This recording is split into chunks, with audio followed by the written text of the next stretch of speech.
que vous voyez ici, c'est un brief de contenu créé avec Sroux. Donc on peut voir un brief ultra complet qui contient des directives pour le rédacteur, l'intention de recherche, des informations sur le persona, le titre de l'article, la description, le nombre de mots, le plan, la structure, des H1, H2, H3, les questions les plus fréquemment posées, les termes fréquents, et aussi une analyse de la SERP. Donc avec Sroux, vous pouvez vraiment faire des briefs super complets, et je vais prendre 60 secondes, pas plus, pour rapidement vous montrer où créer des briefs, comment créer des briefs avec Sroux. Donc nous voilà dans le dashboard de Sroux.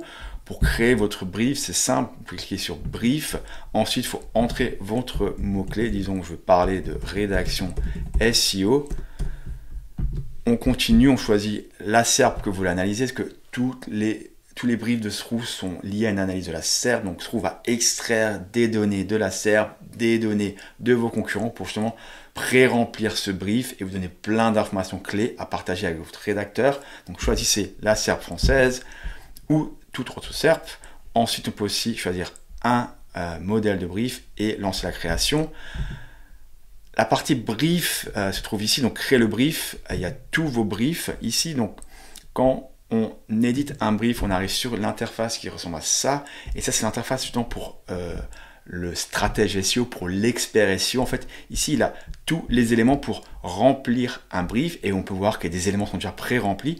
En fait, lui il doit finaliser, peaufiner le brief pour ensuite pouvoir le partager avec le rédacteur, et le rédacteur aura justement cette version-là qui est un brief public qui est accessible en version read-only par le rédacteur.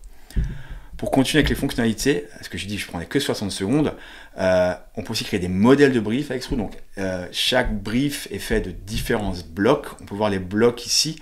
Et en fait, quand vous créez votre modèle, vous pouvez définir quels éléments vous voulez avoir affichés dans un brief. Donc on peut faire des briefs simples qu'avec, par exemple, le plan, et des briefs un peu plus avancés avec plein d'informations contenant, par exemple, des infos sur vos concurrents.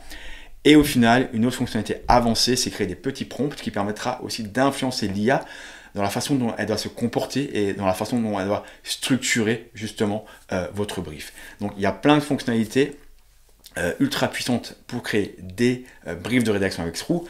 Je vous invite à continuer à poursuivre votre recherche et à cliquer sur la vidéo suivante pour justement comprendre comment créer un brief de contenu de A à Z avec Sroux.